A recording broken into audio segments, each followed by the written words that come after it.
Hi, Hillary. Thank you so much for coming and for being here today and to sharing with startup entrepreneurs what it really takes to make it in business. So, thank you for being here.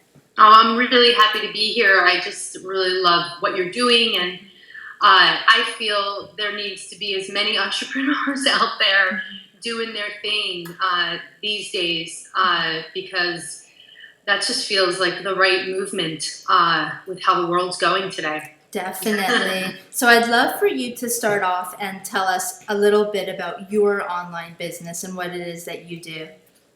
Yeah, cool, sure. So I'm a spiritual life and business coach. I've also been known as a career coach, so I play with that title, which we'll probably talk about a little bit later. Yeah.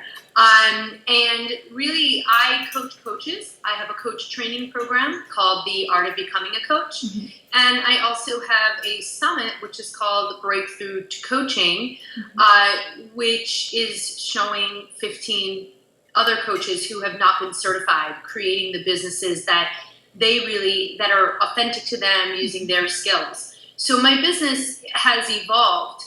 I do have one-on-one clients that are basically wanting to create lasting change and at a turning point in their life, and they really want to find who they are and live from that place as opposed to living from who they were supposed to be. A lot of them are corporate business, smart women, very much with a very developed masculine, and they want to kind of find their feminine as well. That's So awesome. my online business is coaching and having online coaching program, and that's and then marketing, of course. That's always the biggest part of what we do as entrepreneurs. Marketing and sales is the underbelly of really whatever our services that we're doing. That's how we're getting it out there. Awesome. And so I'd love to know this current business that you have, how many years have you been in it? Well, I mean, it's an evolution. I don't feel like anything is just like stagnant. Like I've had many careers, and I've been working for myself for many years because I'm really a crappy employee. So, I was a certified Anusara yoga teacher, and I had a very thriving, strong business as a yoga teacher, and I transitioned in 2009, around 2008, 2009, really curious about coaching. So the coaching really started then, and we'll talk a little bit about some of the things, I'm sure. So, coaching coaches and having the art of becoming a coach, 2012 is when I did a beta program that I just kind of tested this, put the feelers out to see if people were looking for something like this. Yeah. So 2012 and then 2013 really shifted into, doing the program. We took it to the next level and expanded on it to make it I can't get the word right now, but that it was a real program. Solid, It was laid out online and everything. Comprehensive was the word. And now, I'm shifting more into coaching coaches, which is now in 2014. So I've been transitioning into coaching from yoga teaching to coaching since 2009, and 2013 was when I had my last coaching client. So I transitioned out of classes and stuff. 2000, I think it was 2011 or 12. I can't recall, but 2011 or 12, I just stopped, classes stopped, and then I just kept private clientele and coaching.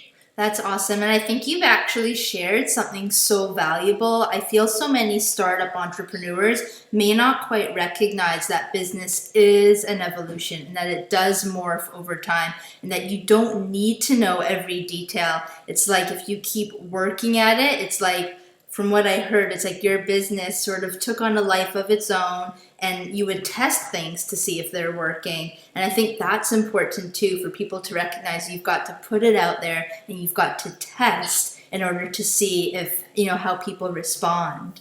Yeah, definitely. And, that's what it's all about. If you're an entrepreneur, you're saying yes to uncertainty. You're saying yes to doing things 90% of the time you've never done before. It's an experimentation. You're willing to throw things away, and fail fast. And so many entrepreneurs, so many people don't really move forward because they get stuck in the details and getting the perfect website.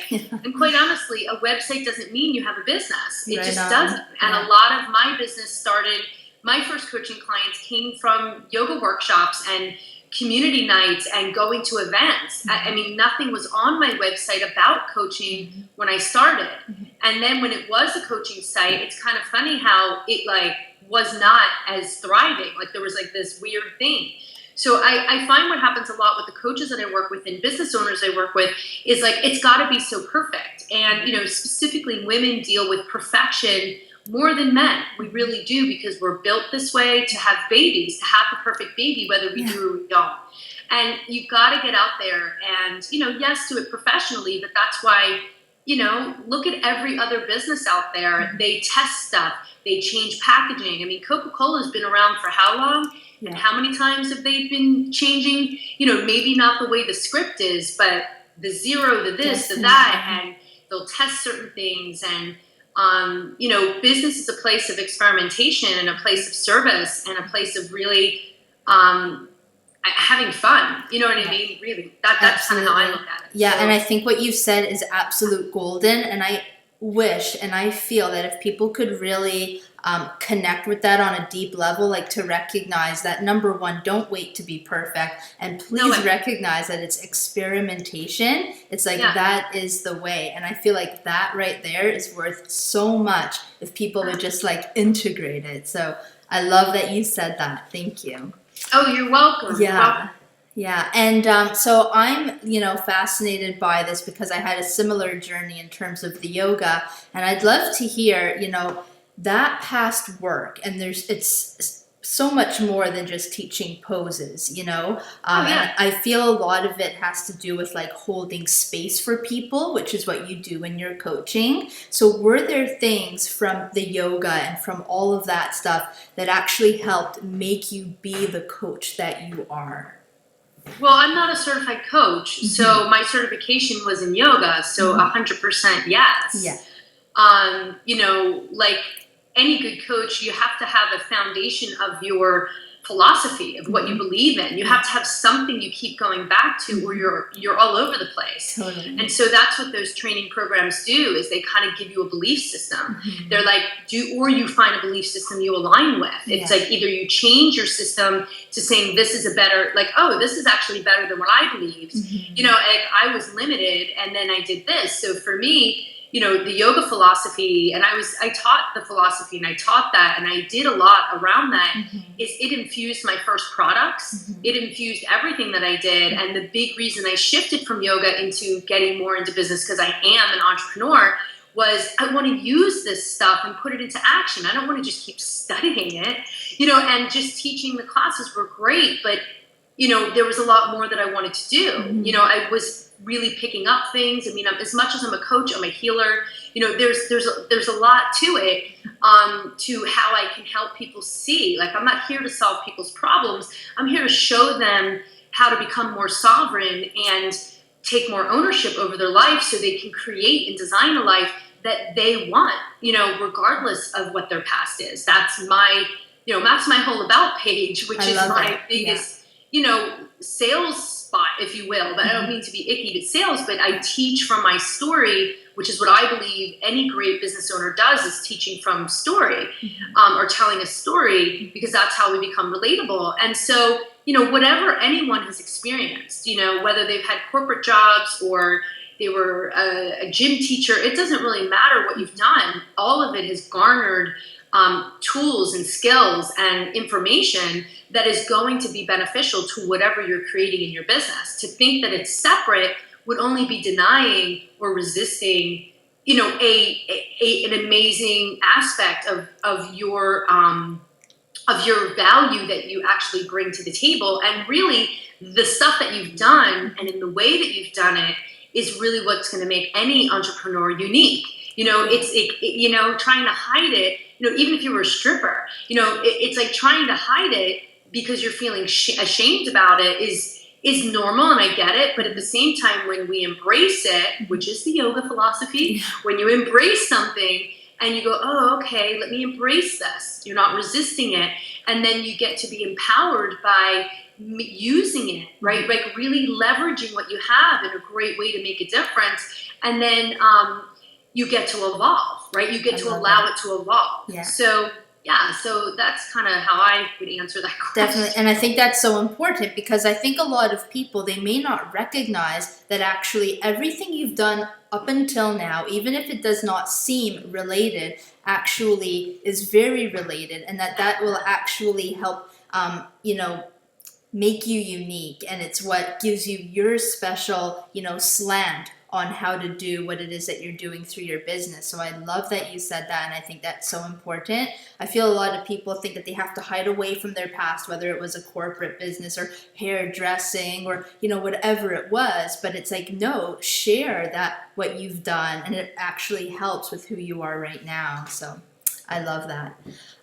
Did you start really local and then you became global and online, or when you got into this online business, was it like all online? Does that make sense? Well, yeah, it totally makes sense. I have a podcast, a yoga podcast. They started in 2006. Wow. So I went global in 2006, right? So I was always local, but as a yoga teacher having a podcast, which is called Hillary's Yoga Practice, and I don't add to it. I mean, randomly I use it and do it. And I do want to create another podcast, but now for coaches and business. Awesome. That allowed me to go global. And I also traveled and taught as a teacher, globally. And I also did local. So I did a little bit of both. Having a background in PR, I did PR for Prada. I worked in the fashion world. I produced fashion shows, events, like all of that stuff came into play as a yoga teacher, and and even as I evolved from yoga to coaching, I really believe that what we can do locally is going to help us to practice, is to help us to test, is going to help us to get our first clients, is to help us kind of figure it out. That's what all of it is. It's like you actually get to practice and figure it out, and people are always willing for that, taste testing, whatever, whether you have a widget or whether you have, a real kind of a product, fashion or whatever, it is important to go local. Even as when I did PR, and I was a really good publicist, and it was before, social network, before we had social networks and stuff. It's like it was just as the internet was like kicking in, because they needed content, so it was really easy then. But the main thing I would always do in PR was let's get industry coverage first. Right? Like, what I'm saying? If you want to get publicity, go to a local paper, go to a local television thing. I mean, obviously LA, New York, the bigger cities are more challenging. They're different, but if you're living in like Omaha, Nebraska, you can get written up in a local paper. Like you can totally start to get that and garner that, because that is going to be an aspect of, what are you up to and what are you doing? And if you're creating, let's say, a food thing, a product, or even something like, go to your local farmer's market and get a table, or crafts fair. And I really believe that those are the places that you're going to also get great fans, and you're going to see if people are interested in it. So I went global as a yoga teacher, and then I went, and then being online and doing this was important for me, because for me, I believe in entrepreneur. It's good to know your strengths.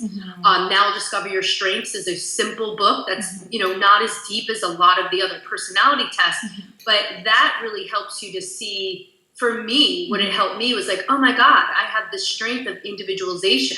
I'm fascinated by an individual. I'm fascinated by cultures. And a lot of my clients are from out of the country, and I understand culture, whether they're Muslim or whether whatever they're dealing with, it's like, oh, okay, I understand this. And now let's look at how that plays out and how we can change that.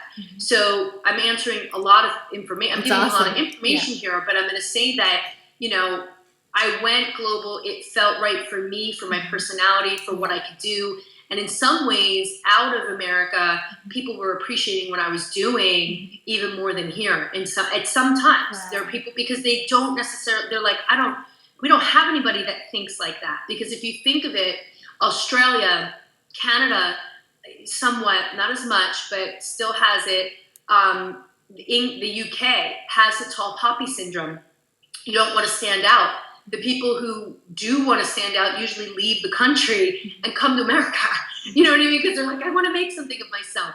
So they're dealing with a cultural, this cultural imprint that is causing them conflict. And so I've gotten a lot of people like that and being able to help them with that and also move from those countries because they realize, actually I want to leave. I want to go to another country.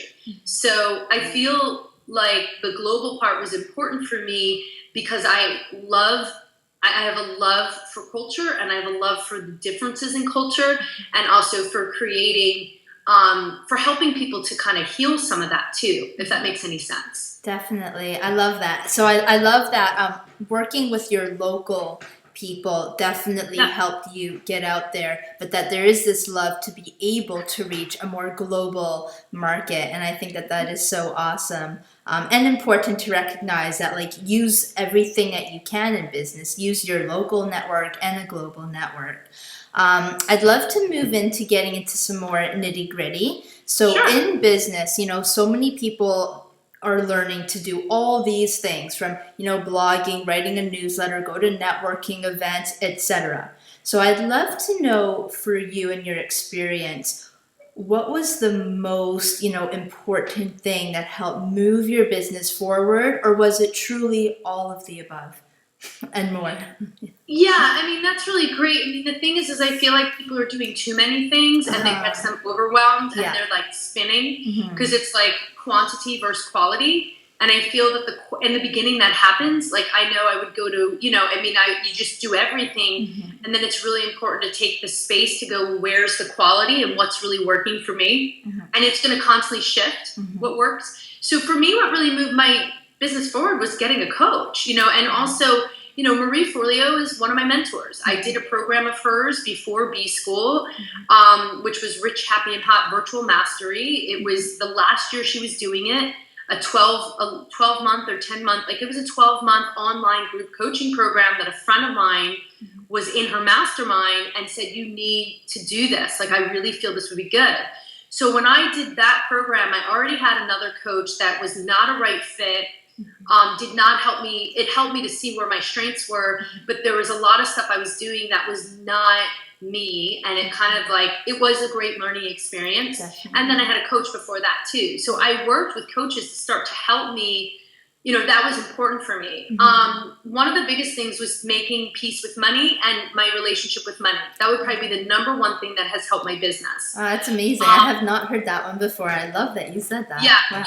Really kind of looking at money and what my relationship was with money was something that I did back in 2008. It was my birthday and I went to an event. It was like a peak potentials event, like Millionaire Mind. So it really would help me was going to conferences and going to things and seeing what was out there, which again there's so much more now. And also really submerging into each thing fully and doing it to the end. That's really what helped me. And that's not necessarily my personality type. I had to make sure I do this one thing and finish it. And I do this fully.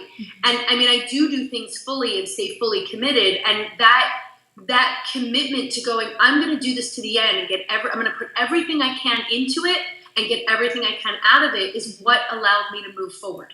Not trying to spread my energy everywhere with a bunch of different programs or a bunch of different products or events, because you would never know what was doing what for me. And I already did that with my health, with things that I've overcome, that I saw that it didn't work. So, going to events, learning from people who were doing the things that I did moved me forward. Whatever, Marie Forleo I did with her, it moved me forward. And she did a whole thing around money, and it really helped me in going pro. And, it was a business thing and a personal thing. And then I went to her, I did her event, her live event when she had it, Rich, Happy, and Hot. That moved me forward. Doing B School when she first started in 2010, with Laura Roeder, I did everything fully. It moved me forward. So I really stuck with one coach doing everything that they gave outside of her big mastermind because I wasn't into spending $20,000. I was married and I didn't want to get divorced over that. I was really clear of looking at my values. That as much as I wanted to do that, I don't feel I was really ready. Got it. Now I'm in the place where I would spend 20 grand for a year program, but it isn't something I'm necessarily desiring. That's So awesome. it was Yeah. really understanding that for me, going to events and working with coaches and just really kind of developing, my own skills really helped me, and being around people and seeing what they're doing and really going, this is what I want. And, those are the things that move my business, but understanding also where my strengths were and where my strengths weren't.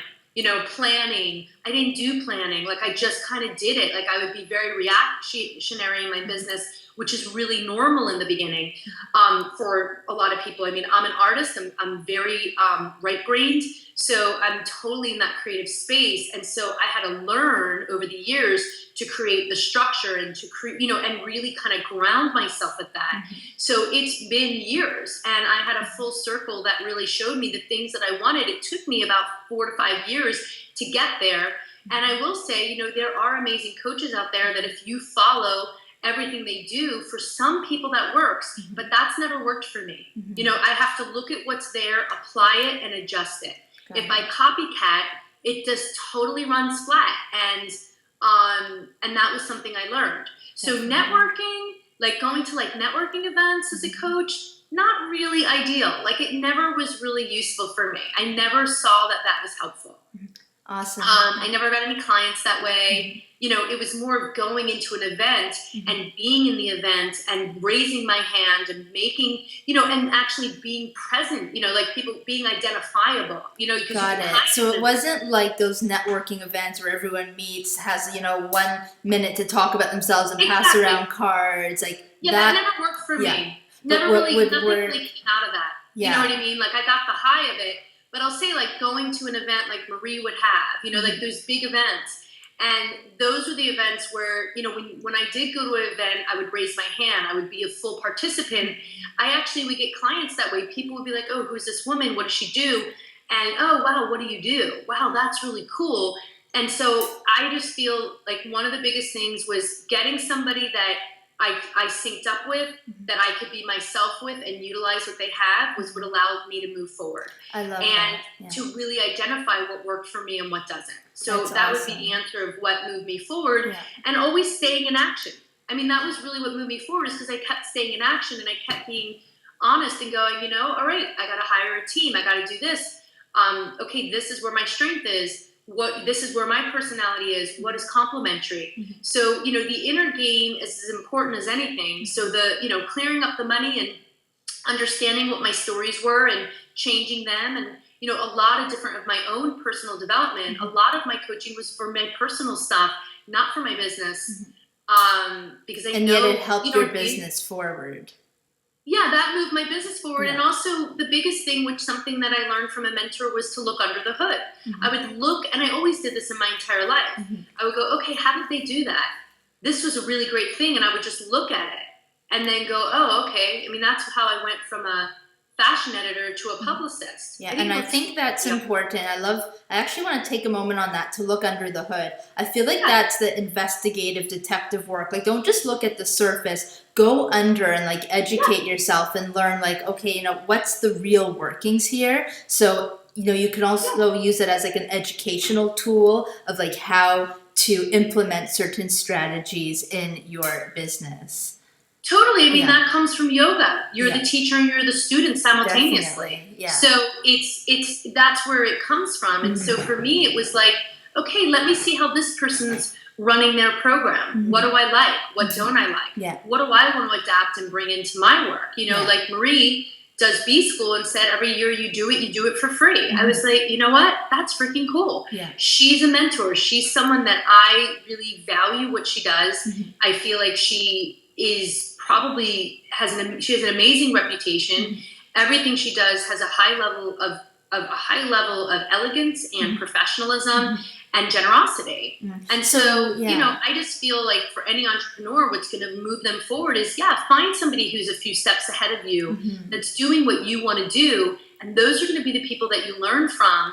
And then look at how they do things. Definitely. Look at where they're putting their attention, and look at how the programs run, and look how the extra, just see what's there. and then go, oh, that would, and then you just keep like I want to do that. I want to add that. Or going, I would do this like this. I would do it a little differently. And that to me is really, that to me is, I guess, one of my superpowers, if you will. Yeah, and it's an important superpower. Yeah. I've always done that in my life, and I didn't realize everybody, I thought, oh, everybody kind of does that, ignorantly. And it's like, oh, no.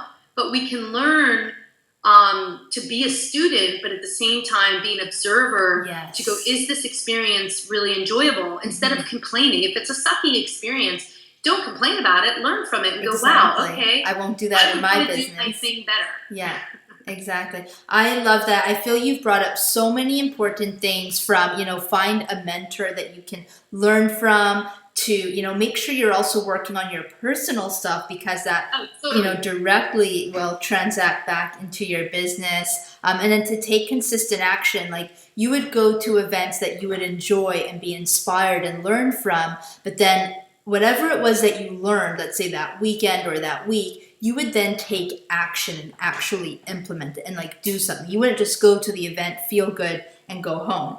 Like, no, that's not me. And I think that's important. People need to know. It's like, go learn, but you must take action. Do you even think that people should pause between learning? Like, make sure you take time to truly implement. I mean, number one, passionate action is what I call it, because you want to bring your passion to it. And it is important that you're not overdosing on events. People get addicted to getting the high. Yeah. And if you're not, you know what I mean? It's like, you got to be clear of your intention. Yeah. And then you also have to implement. You need space in between stuff. And it really depends on your personality. I mean, in the Enneagram, I'm a 7. So the Enneagram is a really cool personality system. I really love. It's spiritual and all that. I'm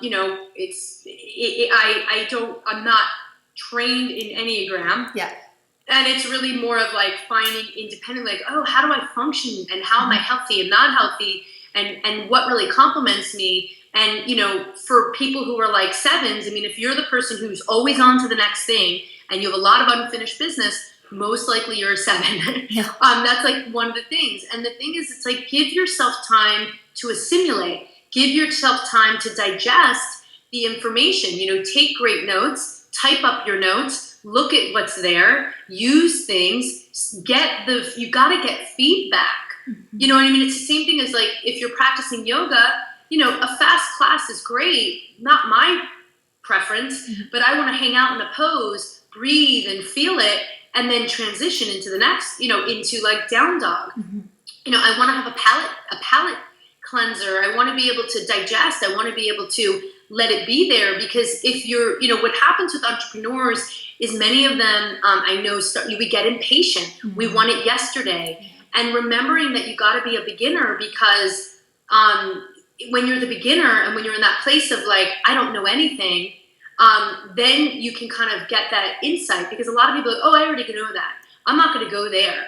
It's like, you're always going to hear something different. And even some of the events that were not to my liking or whatever, like I was like, ooh, it just was allowing me to see like, oh, this is the person that's doing this, and they got this many people for this. Sometimes it was more of a confidence booster of like, I can do this too.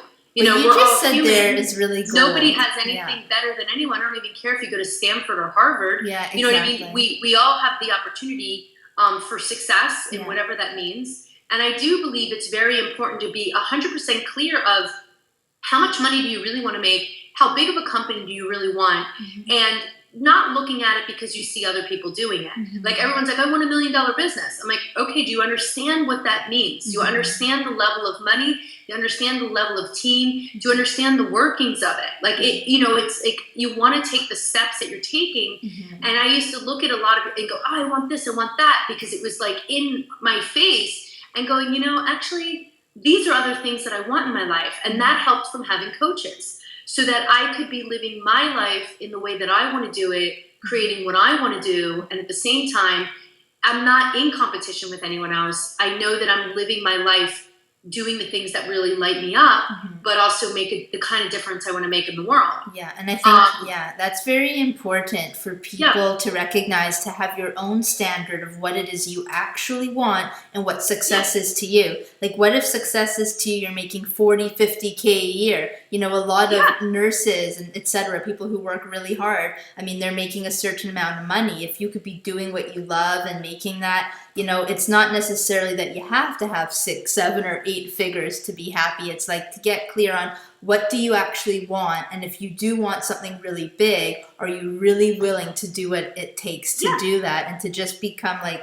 you know, really clear on that, and to just like see things for what they are essentially. Yeah, for sure. Because a lot of people say I can't start my business because I don't have money, and that's bullshit. Because you can start your business, and you don't need a lot of things to go, you know, crazy. And you can have a business without a website. You can do stuff and get started. You know, like a little kid that has a lemonade stand, he just has a handwritten sign and lemonade. You know what I'm saying? Like it doesn't take a lot. And it gets, you know, it's interesting because, you know, we say we want certain things, but like if you basically are making, if you're making as an entrepreneur, you're starting out making $40,000 a year, you're still doing better than most people on the planet. Exactly. So you want to validate that. And if you're like, hey, I want to start a side business, Etsy, whatever, you know, cool. We'll go, all right, well, I'd really like to bring in $5,000 this year from that. That's not a crazy goal. That is something you can totally do. And if you break that down per month, per week, it becomes easier to take the steps to go there. And then you can grow on it. It's like, you know, everybody's like 6-figure business. Well, I crossed a 6-figure business mark last year. I was edging and edging and edging. And until I really did some deeper work around money and around certain other things that I did personally, and also realized I needed to have a program. I needed to do something to reach a larger audience, you know, more people, not one-on-one, which was something that, you know, it came organically. I didn't set out saying I wanted to coach coaches. I always wanted to teach, and I'm a, you know, as a yoga teacher, but I didn't want to do yoga teacher training. So in time, I realized, wait a minute, there are people who are asking me how I became a coach. Maybe I can show them how I did it. And I had to hire someone who's a program, you know, who was a curriculum designer, like someone to pull it out of me to go, all right, what's the system here? Everybody has a system of what they've done. And if you look at it and you see, it's like, oh, I can show people to do this. Because when we're in a place of teaching and leading, that's to me where I see a lot of the online businesses, which are informational product stuff or works, you know, is that you're really showing people what you did. And as you perfect and as you get better, everything gets better.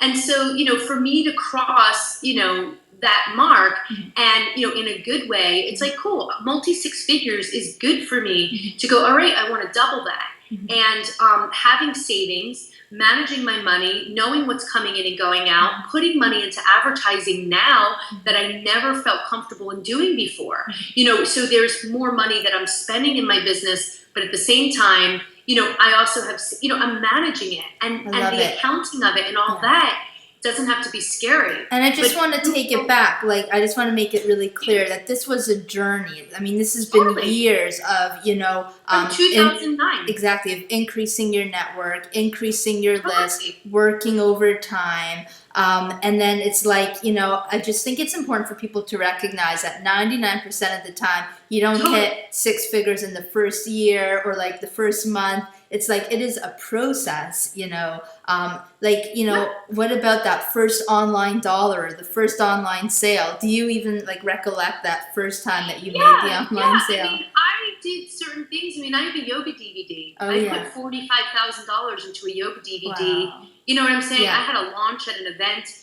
You know, I've had online sales, you know what I'm saying, as far as my DVD and stuff.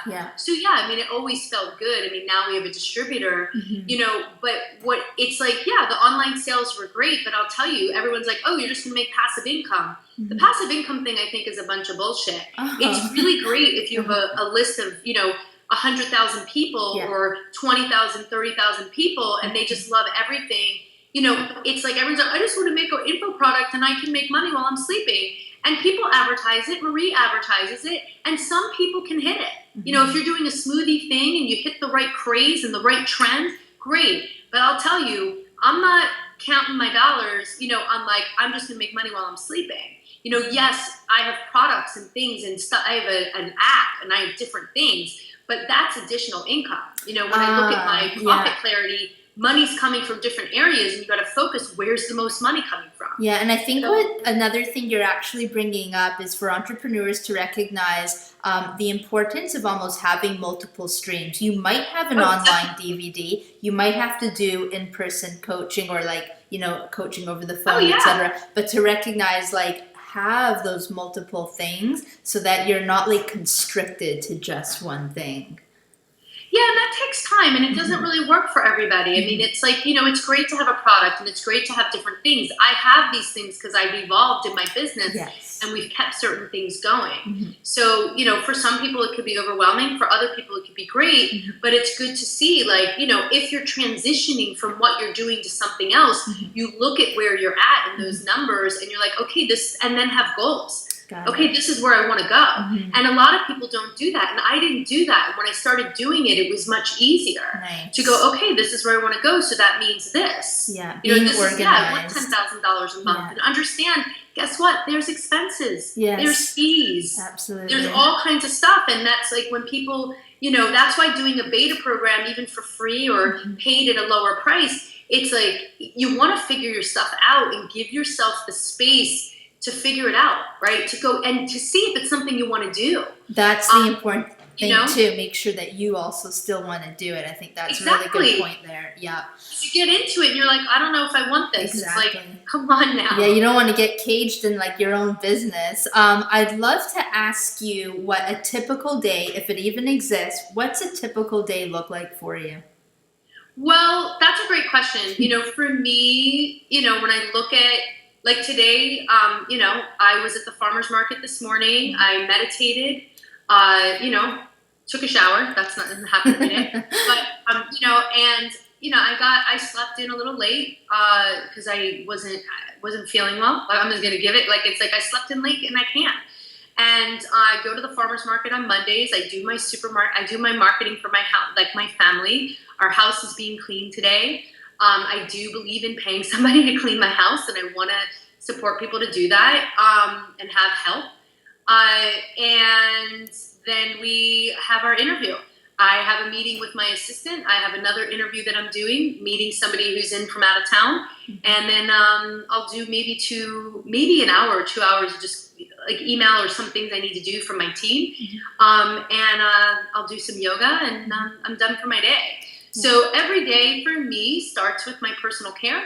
I use what I call my self-care compass. How do I want to feel that day? What am I doing that day? Whether I'm getting acupuncture, and then I'm doing yoga, I'm meditating, I'm hiking, I'm walking with my dog. That all happens. So my day will start anywhere between 10 to 11, usually 11. That's when I start working. So that's so nice. It's like you get to create the life that you want. And I love that self-care is like number one on your list. That's amazing. Well, that's what I have all my clients do, and then they start making money when they start taking care of themselves. Yeah. So, yeah, I mean, we're on a launching. Sometimes the days go longer. I rather have less time during the week that I'm working, and I rather work on Saturday for a couple hours and do some writing. You know, I just have my own rhythm of when I really get productive. And I have to be creative and inspired to do the work I do. So for me, you know, right now we're working on the Breakthrough to Coaching launch, the summit, which this is my first time doing this. So, you know, at this level, we did have interviews and stuff last year when we did our launch of The Art of Becoming a Coach. And so there's a lot of moving parts, and we have a new group of people that we've hired on board. So it's like there's different things that are happening. You know, I know what I have to do for the week. I use I got this new little cool scheduling, and I make sure I delegate to my team using Asana. So there's certain ways that I need to function. And I also have something that's very specific for my team is when you're going to work with me, there's a document for them to read of what to expect. I will change my mind on a dime and say, we're not doing it, or we're doing this. So, you know, and I respect my people and take good care of them. But my regular day is usually, it always starts off with me taking care of myself, being, you know, with my husband or my dog or whatever it is, because if I don't fill my tank, I don't have anything to give to people. And I work with clients Wednesday Wednesday, Thursdays, and Fridays. So those are the days that my clients can coach with me. And if for some reason we have to do another, like on a Tuesday, we do it depending if I'm traveling or what's going to happen, whatever. Yeah. But I have very specific days I work with my clients, days for me to get my writing and my other things done.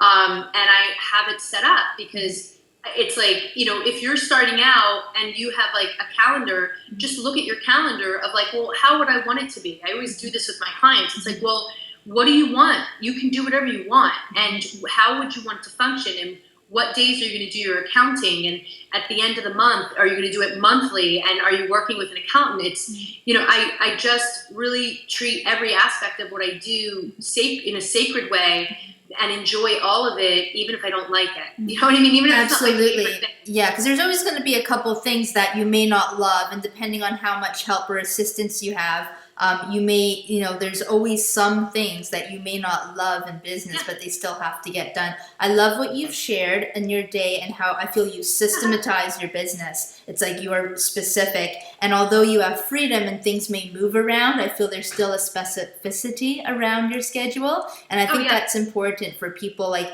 especially when you're new and you don't know what to do. It's like, take some time and think about how you want things to be. It's okay. You don't have to do this 9-to-5 dogma. It might work for you to work late at night. It might work for you to only have clients on like 2 days of the week or something. And I think that that's very helpful. Yeah, because Saturdays might be a good day for your clients, and you might want to do that on Saturdays. I mean, I know with my mastermind, we actually do our monthly call on a Saturday because everybody can show up, right? And it's okay. They're spending a lot of money. I'm okay with doing it on a Saturday. You know what I mean? Like, it works for me.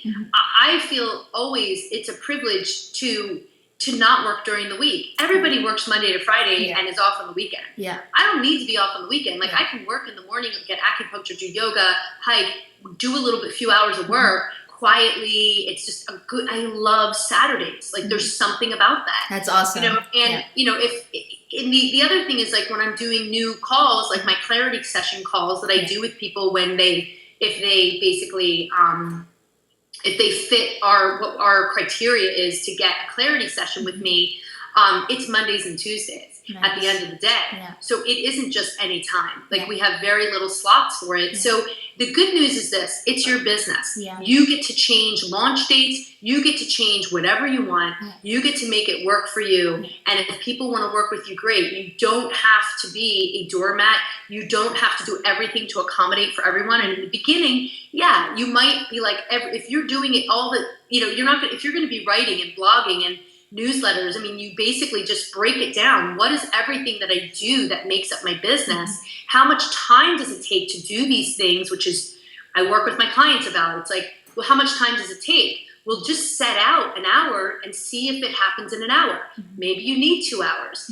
There's this thing called Parkinson's Law. The amount of time you put around a program or a project, the project's going to expand. If you have the things that I don't put a deadline on, I love they that never get done. Yes. They just don't get done. Yeah, but if so I put a deadline and a time on it, they get done. So there's so much. I mean, I just want to say, I acknowledge everyone that's watching this video. You're starting. And when I was starting, I'm going to tell you, I didn't have a system. I was constantly hustling. I was constantly just figuring it out. I was just enjoying that process. And then eventually I realized I got to have more systems. Like, hearing you say my business is systematized, I'm kind of pinching myself. I'm like, well, I guess we kind of do have some systems. With awesome flexibility, which is amazing. But I feel I don't want to take too much more of your time because we've gone over. But any final words of wisdom you'd want to share before we wrap up? I just want to say that I really feel the most important thing is to validate what you are doing, to validate what you've done, and not focus on what you haven't done. Oh, that's awesome. Because there's so much to do. There's always more to do. And the more that you can validate, like, you know what? I got my newsletter out today. Great.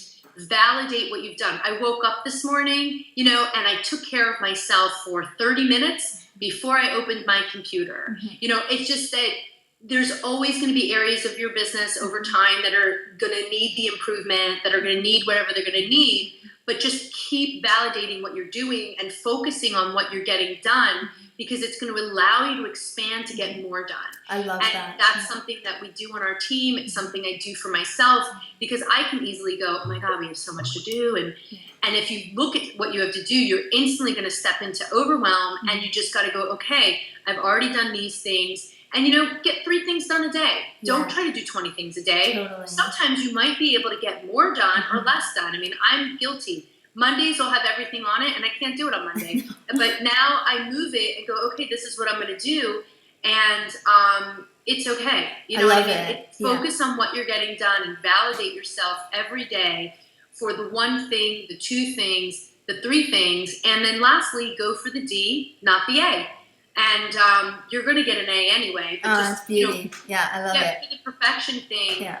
Because the more you don't get out there, the more you're not having fun and experimenting and serving people, the more people are, waiting for the right thing to show up. I love that. So awesome. Go for the D, not the A. You'll get an A anyway. That's a quote right there. I love it. And I love, basically, I feel you're saying, celebrate all the little things, because that actually, even on a metaphysical level, it helps to expand the awesomeness in your life. And I'm saying specifically validate, not celebrate. I'm saying validate. I showed up today and opened my computer and, I did these things, and unless Facebook is bringing you clients, really do it towards the end of the day. Unless you're using it strategically, really just you can get sucked in and go, what did I do today? Exactly. Yeah, you're on freaking Facebook all day, and it did not move your business forward. Yeah, it's awesome. All right, so tell us where we can find you, your website, anything that you've got coming up. Tell us how we can get more of you. So there's a couple different things. I mean, HillaryRubin.com, which is 2 L's, HILLARY, Rubin. RUBIN. You can always find me there. We have awesome blogs, awesome content. I'm really proud of what we do. I put my heart and soul into that, with lots of free gifts and stuff there.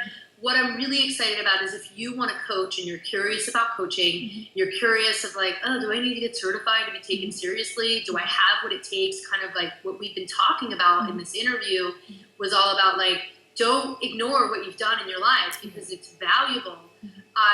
You can coach without getting a certification. So if you're curious at all about that, wanting to get into that, you can join us for the Breakthrough to Coaching experience. And you just go to Breakthrough to Coaching Experience. I had to remember the URL, .com. And then you'll get a free toolkit, which will help you right away to start getting on the ball with that. And then you will have a week of awesome interviews. We have 15 interviews with 15 top coaches, many people you will know. And each story is amazing, but the tips and the things that they say, I was inspired in taking notes. Awesome. And a lot of these people are my friends and they're my peers. So I would love for you to join us for that week, because it's going to be incredible. Sounds amazing. And that's pretty much it. You know, then you can find me on Twitter at Hillary Rubin if you're there, and say hello. Cool. Hillary, thank you so much for your wisdom and your time today, and I appreciate it, and you shared so much, so thank you. You're so welcome. It was a pleasure. Really, really was a pleasure to share this and to share so much in such a little bit of time. Totally. So cool. All right. I'll talk to you soon. Bye. Bye.